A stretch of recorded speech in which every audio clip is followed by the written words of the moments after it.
Dia ajar zikir ya bari, ya bari, ya bari, ya bari, baca berapa kali. Mungkin tuan-tuan dah dapat video tu. Tapi dia tulis tempat video tu B A R I K, ya barik. Ada K kan? Ya barik. Macam barik, saya cakap nama Allah mana satu ni? Barik ni. Barik yang berkati ke? Mubarak kan barik. Ya barik, barik. Saya cari nama Allah mana satu ni ya barik. B A R I K. Rupanya ustazah tu cakap ya bari, ri. Melayu K dia tak sebut, macam katak dia tak katak tak, mana ada katak, katak. Jadi bari, tapi ditulis K pula. Takut orang kita salah sebut nama Allah, seru orang lain pula barik, ya barik K pula, bari dalam video tu bari sebenarnya adalah bari ya bari.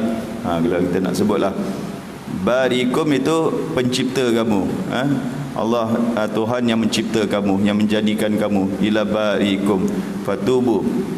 Dan bagaimana nak taubat dia tuan-tuan? Ini jelaskan. Faqtulu anfusakum, bunuhlah diri kamu sendiri. Jangan salah faham, dia makna dia bukan bunuh diri, ambil pisau terus rodok macam gitu, bunuh diri kan.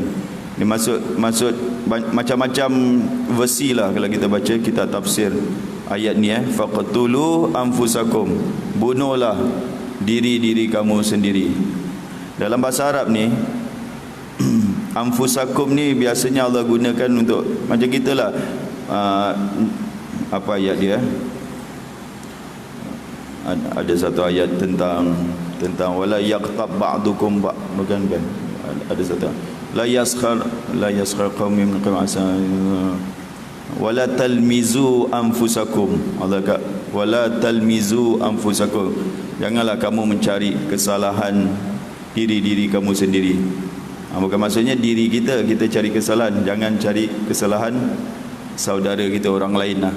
Tapi kenapa Allah cakap anfusahum, iaitu kita ni macam satu jasad, macam satu diri. Umat Islam ni satu diri. Kalau dia cakap buruk tentang saudara dia, berarti dia telah bercakap buruk tentang diri dia sendiri. Itu Allah cakap anfusahum tu diri kamu sendiri. Jadi yang maksud di sini hendaklah bukan maksudnya bunuhlah diri kamu sendiri. Kalau diterjemah sini iaitu bunuhlah diri kamu. Nampak macam bunuh diri, macam perintah ni supaya bunuh diri. Dalam tafsir kata ada dua cara. Satu yang menyembah berhala lah. Yang menyembah berhala ni satu sama lain kena bunuh diri mereka. Dia bunuh kawan dia dan bunuh sesama sendiri lah. Sesama sendiri, bukan diri sendiri, iaitu dia bunuh kawan dia. Itu satu. Yang lagi satu tafsiran, yang tidak menyembah akan bunuh yang menyembah. Itu biasalah, kalau kena bunuh tu itu biasa. Jadi ulama cakap yang betul tu adalah mereka saling bunuh diri mereka sendiri. Itu cara bertaubat ikut hukum Taurat. Itu cara bertaubat ikut syariat Nabi Musa, kena bunuh sendiri. Ada riwayat yang kata macam mana dia cakap, macam mana kita nak bunuh sesama sendiri ni, kita kesian. Dia suruh bunuh kadang, kalau yang kalau kita ambil pendapat yang cakap yang tidak bersalah, bunuh yang bersalah. Dia kata ni bapa aku, ni anak aku, ni saudara mara aku, macam mana nak bunuh mereka? Lalu Allah jadikan suasana gelap. Ini gelap dalam keadaan gelap, lalu mereka tak nampak, dia bunuh aja. Dia bunuh. Lepas tu Nabi Musa perintahkan mereka okey berhenti. Dalam riwayat lah, banyak riwayat lah. Saya ambil satu riwayat cakap berapa ramai yang terbunuh, 70,000 daripada Bani Israel yang terbunuh. Kalau yang seberang keluar daripada Mesir tu, kalau dalam riwayat kata 600,000, hampir setengah juta lah yang yang apa ni, yang seberang tu, seberang Laut Merah tu. Jadi dia dalam 70,000 yang menyembah patung berhala tu. Kalau dalam riwayat cakap yang kejar mereka ni, Firaun dengan kaum dia, Firaun dan pengikut dia double. Jadi 1,200,000 lah, 1 juta yang kejar mereka. Weh, yang kejar pun ramai juga yang kejar mereka tu, sampai 1 juta. Tak tahulah, ni riwayat aja tuan-tuan, kita pun tak dapat dipastikan riwayat ni. Jadi mengikut riwayat 70,000 yang apa ni, yang mati bila terjadinya pembunuhan diri mereka. Zalikum khairul lakum inda rabbikum, dan itu itu ialah yang baik bagi kamu. Demikian itu baik bagi kamu, lebih baik bagi kamu inda barikum, di sisi Tuhan kamu. Supaya apa? Fataba alaikum, supaya Allah Subhanahu Wa Taala menerima taubat kamu. Allahu Akbar. Kita boleh bayangkan kalau umat Islam lah ada yang melakukan syirik, apa dia punya taubat dia, tuan-tuan? Taubat dia kalau dia menyembah berhala apa, dia datang kepada kita, ustaz, saya tadi ada sembah berhala lah gini, minta macam mana dia taubat? Mana dia suruh bunuh diri aja. Cakap buat solat sunat taubat, bertaubat kepada Allah Subhanahu Wa Taala, menyesal. Kita punya paling ringan sekali umat Nabi Muhammad, 3 je buat nak bertaubat. Dulu itu menyesal dan berhenti, tak buat. Sekarang ni jangan buat lagi, dan akan datang berazam. Tak nak buat. 3 je kita punya taubat kita, syarat taubat. Itu kalau melakukan syirik, melakukan dosa dengan Allah Subhanahu Wa Taala. 3 je, ringan sangat umat Nabi Muhammad sallallahu alaihi wasallam. Kalau bandingkan dengan syariat Nabi Musa ni, kena bunuh diri sendiri. Kalau kita yang kena bunuh ni semua, dia melibatkan bukan dosa dengan Allah Subhanahu Wa Taala. Biasa dosa qisas, dosa-dosa dia bunuh orang, berzina ke apa, mungkin itu ada sikit samalah macam di Taurat itu. Taurat ni, dia kata ulama, dia punya kitab dia macam surah Al-Baqarah. Surah Al-Baqarah ni banyak hukum. Nanti kita lepas kisah Bani Israel ni aja, kita terus masuk hukum sampai habis. Terus hukum. Lepas ni habis saja kisah Bani Israel je, terus masuk hukum dia. Masuk hukum. Jadi kitab Taurat ni dia seumpama macam surah Al-Baqarah, hukum, banyak hukum aja. Itu bahasa orang putih dia panggil Ten Commandments kan. Ten Commandments tu adalah kitab Taurat ni. Innahu huwat tawwabur rahim, supaya Allah menerima taubat kamu. Sesungguhnya dia Maha At-Tawwab. Sekali lagi kita cakap Tawwab. Kenapa dia panggil Tawwab? Nama Allah ni kalau ada sabdu dengan alif tu menunjukkan bersangat-sangatlah. Pasal banyak sekali tawab yang Allah Subhanahu Wa Taala, banyak tawab pula, banyak sekali taubat yang Allah menerima. Setiap hari kalau satu orang kita bertaubat berapa kali? Kalau Nabi SAW 100 kali bertaubat satu hari, kita kurang sikit lah. Nabi yang maksum tu 100 kali, kita pula kurang sikit, malu betul lah. Kita pula yang kurang. Kalau satu orang 100 kali, tuan-tuan, cakaplah satu orang 100 kali kita bertaubat kepada Allah Subhanahu Wa Taala. Istighfar lain tuan-tuan, bukan istighfar tu, taubat. Nabi bertaubat 100 kali. Kalau satu orang 100 kali atau 10 kali, itu satu orang aja bertaubat kepada Allah Subhanahu Wa Taala. Kalau 10 orang, 20 orang, 1000 orang, 100 orang, 1 juta orang bertaubat, umat Islam cakaplah ada berapa sekarang? 5 bilion. 5 bilion. Kalau hari-hari mereka bertaubat, Allah terima taubat mereka tu. Setiap masa Allah Subhanahu Wa Taala terima taubat mereka. Itu nak kata tawab. Banyak sekali taubat yang Allah Subhanahu Wa Taala menerima. Allah menerima, jadi kata tawab. Dan tawab ni lagi satu makna daripada tawab ni, yang mendorong mereka, yang memberi mereka ilham, atau kita cakap yang memberi mereka hidayah untuk bertaubat, Allah juga. Kenapa orang itu bertaubat kepada Allah Subhanahu Wa Taala?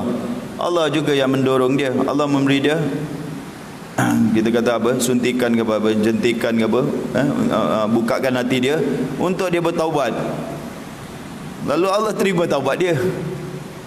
Allahu Akbar. Ya, rahmat Allah Subhanahu Wa Taala. Dia juga yang dorong orang buka hati orang itu untuk bertaubat. Kerana bila orang itu bertaubat, Allah terima taubat dia. Kalau orang yang Allah tak bukakan hati dia, dia tak dapat bertaubat. Pasal taubat ini satu perkara yang besar, satu perkara yang besar. Dengan dia bertaubat tu, dia takkan diseksa di neraka kelak. Tengok besar tak? Besarlah. Kita macam rasa macam benda ni kecil aja, underestimate taubat. Dengan awak taubat aja, awak takkan diseksa, cakaplah terlepas daripada siksaan di akhirat. Berapa lama cakaplah siksaan? Satu waktu aja, satu waktu tinggalkan solat. Ada riwayat lah, walaupun riwayat ni dhaif, kita ambil anggaran ni je lah untuk takut-takutkan diri kita. 80 tahun di akhirat, satu waktu je. Satu waktu 80 tahun. Satu hari di sana 1000 tahun di sini. Saya buat calculation, mathematics pun tak pandai juga. Calculate times. Wow, tengok 22 juta tahun. Berapanya lama tu? 22 juta tahun. Satu hari je tak buat solat. Bayang tu berapa lama tu kalau dosa-dosa kita semua. Jadi azab Allah SWT memang lama. Jadi dengan awak bertaubat, dengan kita bertaubat aja, Allah SWT takkan siksa kita. Itu jadi yang buka hati kita untuk bertaubat adalah Allah. Itu rahim, dengan rahmat Allah SWT. Dia terima taubat mereka dan dia mengasihani mereka, rahmat mengasihani mereka, menyayangi mereka. Dia terima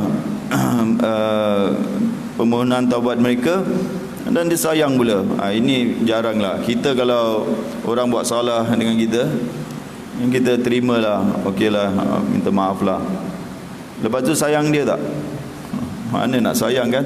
Dah bagus tu aku terima, aku maafkan kau, akan sayang. Tapi Allah Subhanahu Wa Taala akan menyayangi. Pasal orang ni akan tinggal di mana, tuan-tuan? Kalau Allah terima taubatnya di akhirat nanti, dia tak masuk neraka lah. Allah terima taubat dia tinggal di mana? Di dalam syurga. Kalau Allah murka dengan dia boleh tinggal dalam syurga. Kalau Allah tak layan dia, tak sayang dia. Sebab itu dalam surah Yasin, apa ayat dia? Salamun qaulam mir rabbir, bukan mir rabbi aja, rahim. Yang maha mengasihani, yang maha menyayangi. Jadi ada sifat rahim di situ. Orang yang dalam syurga tu Allah Subhanahu Wa Taala mengasihani mereka, mengasihi mereka. Dan lepas taubat aja terus Allah cakap pada ahli syurga, pada hari ini aku takkan murka terhadap kamu. Pada hari ini aku takkan marah lagi. Allahu Akbar. Hidup dalam syurga, Allah janji Allah tak marah. Dia dah maafkan dosa kita. Itu untungnya orang yang bertaubat. Jadi mereka ni kalau mereka nampak macam berat, kena bunuh kena dibunuh. Tapi itu lebih baik daripada hidup dengan dosa. Baik mati dan terus bertaubat. Macam orang yang berzina zaman Rasulullah SAW, seorang wanita Al-Ghamidiyah tu, dia minta supaya dia jatuhkan hukuman rejam. Zaman Rasulullah SAW tak ada tangkapan zina, tak ada, tuan-tuan. Semuanya adalah mereka menyerah aja. Mereka confess lah. Mereka pergi kepada Rasulullah. Rasulullah pun tak terima. Mula-mula Rasulullah cakap, dia mungkin perempuan ni gila ke, dia akan berzina. Tak terima. Kemudian dia masih cakap saya dah berzina. Baru Rasulullah cakap, tengok, selepas lahir anak baru datang. Anak, dia bawa anak, baru lahir ni bawa anak. Rasulullah cakap, susukan anak ni 2 tahun. 2 tahun lagi Rasulullah SAW suruh dia susu anak tu. Lepas tu datang baru dia jatuhkan hukuman. Bila dijatuhkan hukuman rejam tu, matilah perempuan tu. Para sahabat ada yang terpecik lah, kena dia punya darah dia. Perempuan tu macam marah lah, geli lah, macam maki lah terkena itu. Rasulullah SAW kata, Kalau dia punya taubat ni dibahagikan kepada penduduk Madinah, dah cukup lah, kamu semua tak payah taubat. Jadi taubat dia dah diterima, habis dosanya dan dimasukkan ke dalam syurga. Itu lebih baik bagi kamu, khairul lakum inda barikum. Dan kemudian lagi satu Allah lagi satu nikmat. Ini nikmat ni apa? Nikmat Allah menerima taubat. Walaupun dah buat dosa yang sebesar-besar, dia buat dosa ni depan Nabi mereka masih hidup tu, mereka menyembah berhala. Nabi masih ada menyembah berhala. Ini dah melampau sangatlah kita cakap, tapi masih Allah Subhanahu Wa Taala terima taubat mereka. Ini satu nikmat yang besar sekali. Allah tak terus, kalau Allah tak terima taubat mereka, apa nasib mereka di akhirat? Orang yang buat syirik. Orang buat syirik tuan-tuan, 4 kita cakap. Satu apa? Innallaha la, kalau dia meninggal tanpa dia bertaubat, innallaha la yaghfiru an yushraka bihi. Allah tak ampun dosa dia. Di akhirat Allah tak ampun dosa dia. Lepas tu la yahbatanna amaluka wa la in asyrakta la yahbatanna amaluka. Kalau engkau melakukan syirik, akan terhapuslah segala amalan kau. Pahala-pahala dulu dia buat semua kosong, habis, gugur semua pahala-pahala dia. Kemudian yang ketiga, haramallahu alaihil jannah. Ini semua ayat Quran tuan-tuan, saya petik-petik aja. Allah haramkan dia masuk ke dalam syurga. Kalau dah haram ke dalam syurga, dia akan masuk ke neraka, khalidina fiha, kekal di dalam neraka. Tengok, daripada kekal dalam neraka tu sampai tak boleh masuk syurga, Allah Subhanahu Wa Taala terima taubat mereka. Ini suatu nikmat yang besar sekali. Nikmat Allah terima taubat kita ni. Kalau Allah Subhanahu Wa Taala, kita mohon kepada Allah Subhanahu Wa Taala agar Allah menerima taubat kita. Kalau Allah terima taubat kita, itulah dah cukuplah tuan-tuan. Dah cukup Allah terima taubat kita. Itu suatu nikmat yang besar sekali. Kemudian nikmat lagi satu, wa iz qultum ya Musa lan nu'mina laka hatta narallaha jahra. Dan kenangkanlah nikmat ketika kamu berkata, wahai Musa, kamu ni, Allah cakap dengan orang Bani Israel yang zaman Rasulullah sallallahu alaihi wasallam, kamu, bukan Allah bercakap kepada orang Bani Israel yang zaman Nabi Musa, kamu ni orang itu. Tapi Allah panggil mereka kerana mereka sama, satu rumpun lah, Bani Israel. Ketika kamu berkata kepada Nabi Musa, ya Musa, wahai Musa, lan nu'mina laka hatta narallaha jahra. Kami tidak akan beriman kepada kamu sehingga kami dapat melihat Allah jahra, dengan terang, dengan mata kepala kami.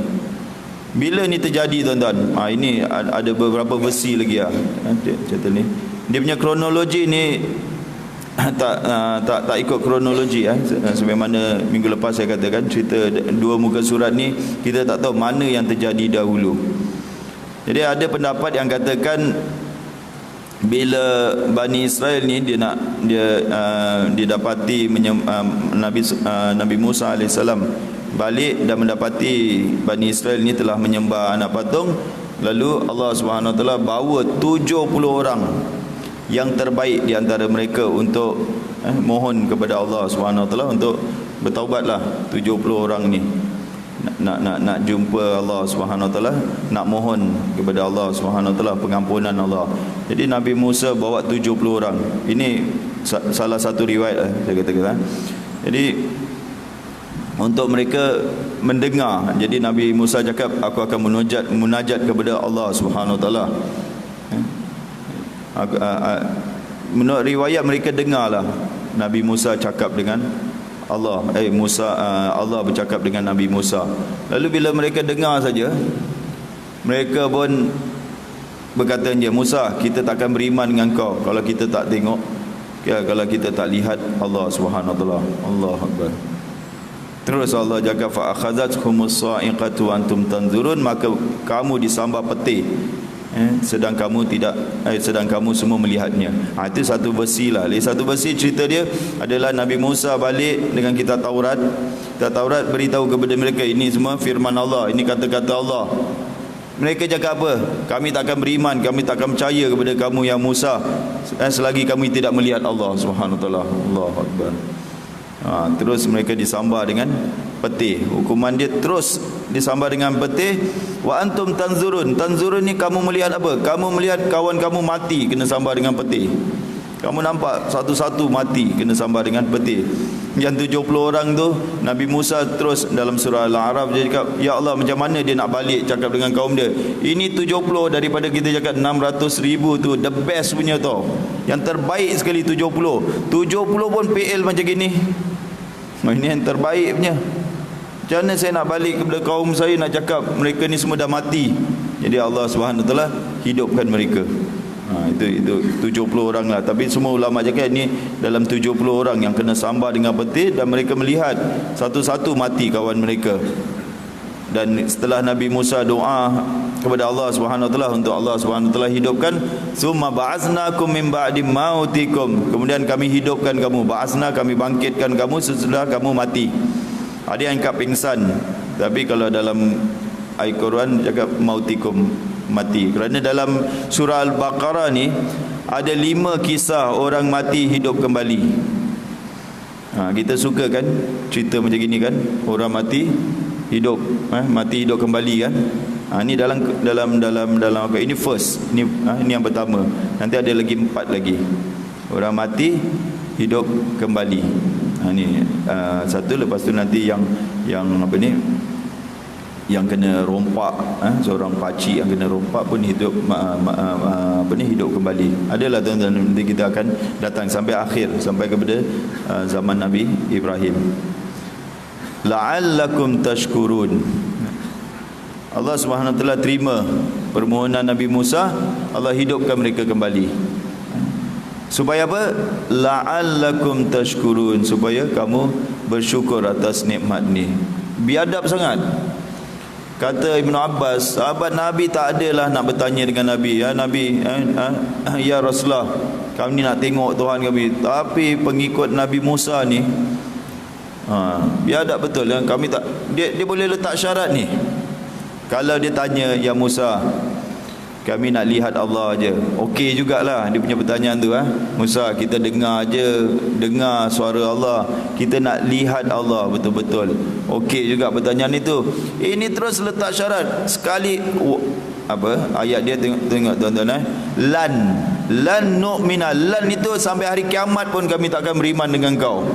Sekali-kali kami takkan beriman dengan kau. Dia cakap macam itu. Kan kurang ajar punya cakap macam itu. Musa dah bawa mereka dah dengar Allah, suara Allah SWT. Kalau ikut riwayat itulah, dia tak nak beriman kepada Allah, tak mau beriman, tak mau percaya kepada Nabi Musa. Tak ada, sahabat Nabi tak ada buat perangai macam ginilah kita cakap, perangai yang mempersuat. Nanti dia mempersuat banyak ceritalah Bani Israel ni. Nanti kita akan lalui banyak sekali cerita ini di antaranya yang tengok sikap biadab mereka kepada Nabi mereka. Dia letak syarat, kami takkan beriman kalau kami nak.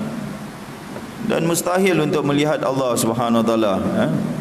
Ada riwayat manusia melihat Allah di dunia ni. Siapa pernah lihat Allah? Ada? Cuba fikir. Ada?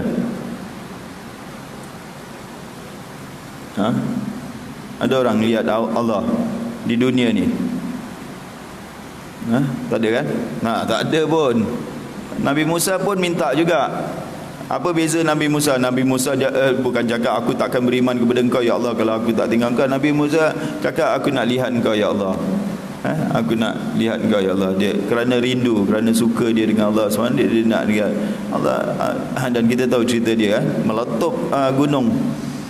Jadi tak boleh lihat Allah di muka bumi. Mereka tanya ni perkataan yang serius betul. Macam benda mustahil mereka tanya. Dan syarat dia, kita takkan percaya kepada engkau ya Musa, kita takkan beriman kepada engkau sehingga kita melihat Tuhan. Allahu Akbar. Kita tengok betul. Namun begitu Allah SWT tengok dengan gini macamnya PL tuan-tuan, sikap perangai, Allah masih lagi mengampuni mereka. Allah hidupkan mereka kembali daripada mati mereka tu. Dan Allah SWT la'allakum tashkurun, supaya kamu bersyukur Allahu Akbar. Kita tengok. Kemudian bukan itu lagi, Allah bagi mereka nikmat. Ini pula macam mana cerita dia, lain pula. Wa zallalna alaikumul ghamam, dan kami naungi kamu dengan ghamam. Ini bila ni tuan-tuan? Tengok. Jadi Nabi Musa dia bawa keluar Bani Israel ni untuk nak ke mana? Dia cakap Promised Land kan. Promised Land tu mana? Di Palestin. Untuk bawa mereka ke Palestin. Dah sampai ke Palestin tuan-tuan, dah sampai ke Baitul Maqdis ni, Nabi Musa ajak mereka dalam, Nabi Musa beri jaminan kalau kita masuk, dia kata Amalek, ada tentera Amalek, kita akan kalahkan mereka. Ini janji Allah. Kalau kita masuk je kita akan dapat kalahkan mereka. Jangan kita perang dengan mereka. Apa jawab Bani Israel? Itu idhab anta wa rabbuka faqatila. Dia cakap, engkau pergilah Musa, engkau dengan Tuhan kau berperang. Kita akan duduk di sini. Tengok macam mana je.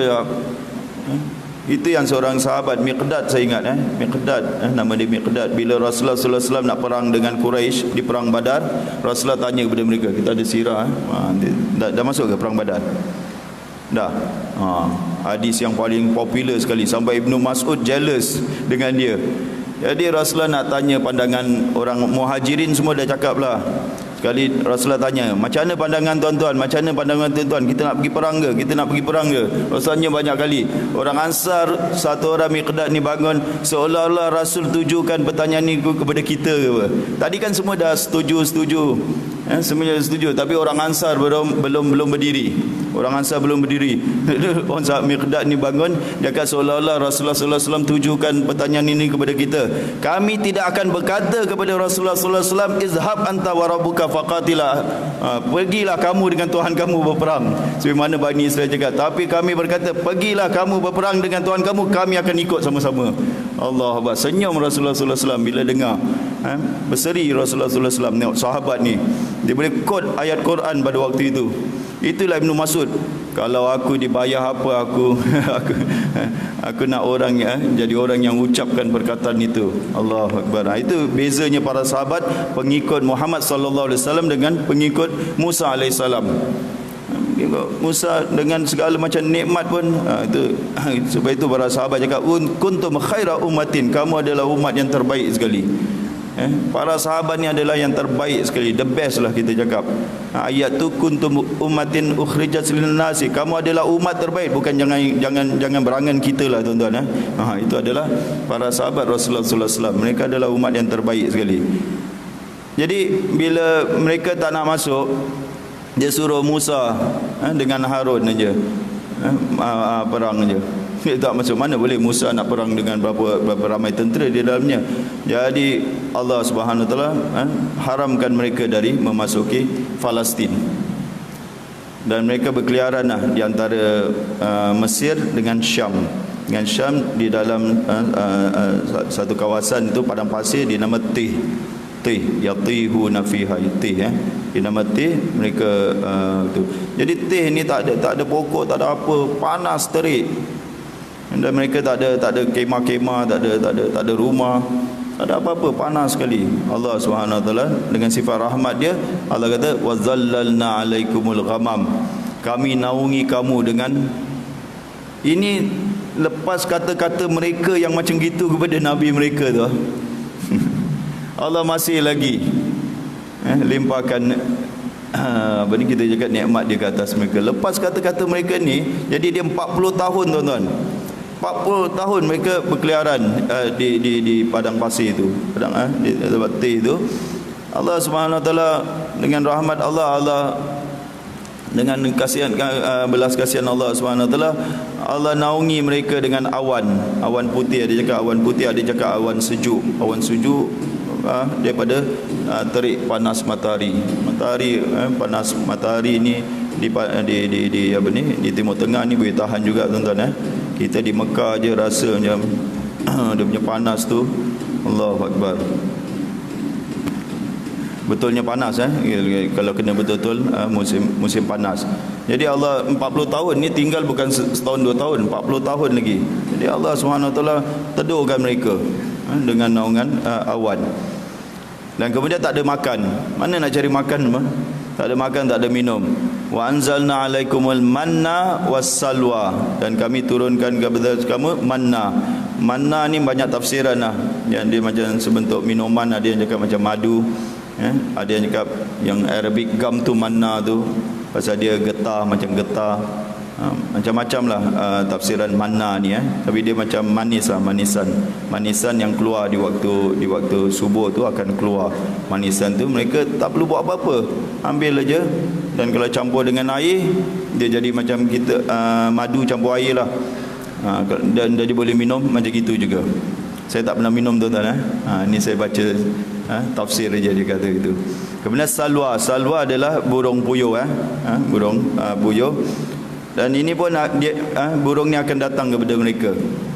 Dia tak payah mereka nak kejar, dia nak mereka ambil aja, gitu aja burung ni datang untuk mereka sembelih dan makan. Dan daging paling mahal apa? Burung daging burung dengan ayam siapa yang lagi mahal? Kecil aja. Mahal lah daging puyuh. Dan daging burung ni adalah daging makanan syurga. Tuan-tuan kalau nak makan syurga, pergi makan daging pergi makan burung puyuh. Macam dalam syurga lah. Dalam syurga kan dia makan lahmit tair, daging burung, makan lahmit tair. Kemudian kulu min tayyibati ma razaqnakum, makanlah. Allah Subhanahu wa taala suruh mereka makan. Jangan tak makan daripada, kalau yang baik ni tak boleh. Tuan-tuan, kalau ada orang offer makanan yang baik, tuan-tuan tak makan, kalau sebab tak syar'i, tuan-tuan langgar ayat ni, kata ulama cakap. Kalau makanan dah dihidangkan, makan yang bagus, semua baik-baik, halal semua, orang cakap jom makan, tak nak kau makan je. Allah suruh makan. Yang kata ulama di sini, Allah suruh makan yang baik-baik. Bahkan ada ulama cakap berdosa lah kalau orang tu tak makan. Kalau dia tak makan atas sebab kencing manis ke, sebab itu sebab penyakit, ada uzur syar'i. Kalau tak ada uzur syar'i tak boleh. Uzur syar'i atas sebab apa? Sebab warak. Aku tak makanlah biryani aku. Pasal aku orang soleh, aku ibadat, orang ibadat, orang soleh, tak nak makan makanan yang lazat, atau aku tak makan aiskrim lah, aku tak makan ini kerana warak lah, itu tak ada. Kita tak makan lagi satu boleh dengan sebab syar'i. Kita tak makan itu pasal kita teringat orang miskin tak ada makan, macam mana aku nak makan. Itu boleh. Tapi kerana warak, kerana itu tak boleh. Allah SWT suruh mereka makan min tayyibati ma razaqnakum, daripada makanan yang baik apa yang kami rezekikan kepada kamu.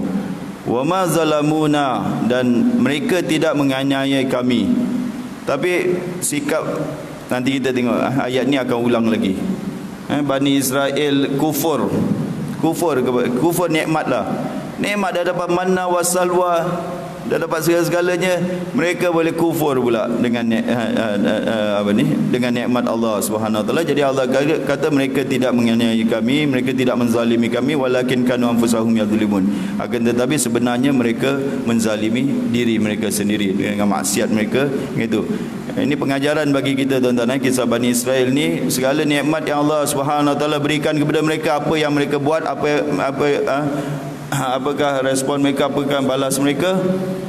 Kufur, maksiat, segala macam. Ini pengajaran bagi kita sebagai umat Islam. Banyak nikmat Allah Subhanahu wa taala berikan kepada kita. Kita nikmat apa yang kita tak dapat? Kalau tengoklah umat Islam kita di Malaysia ni, nikmat dini kita dapat.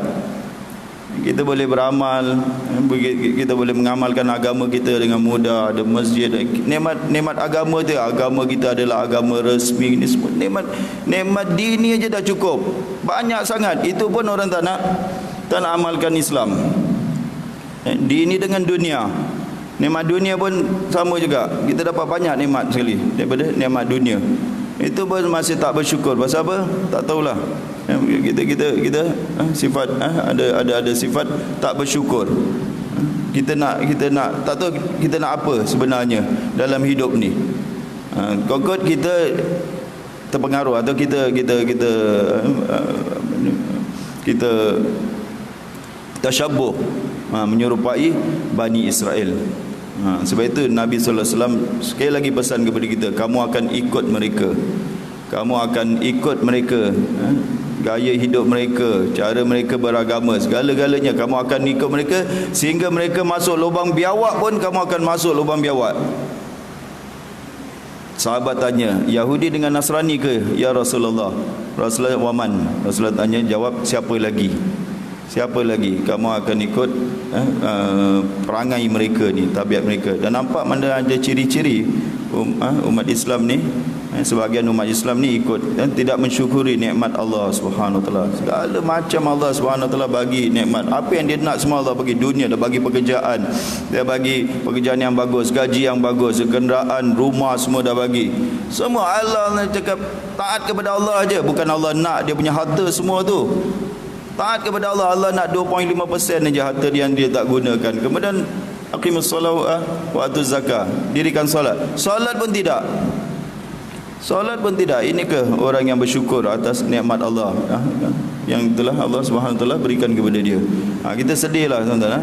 Yang orang yang tak solat ni semua orang-orang yang daripada dunia bagus semua, baik-baik semua, dia dapat nikmat dunia, tapi itu kita agak tak syukur nikmat Allah Subhanahu Wa Taala. Wallahu a'lam. Moga-moga Allah Subhanahu Wa Taala jauhi kita daripada kufur nikmat ni. Amin ya rabbal alamin. Aqulu qouli hadza wa astaghfirullahal azim li wa lakum. Assalamualaikum warahmatullahi wabarakatuh.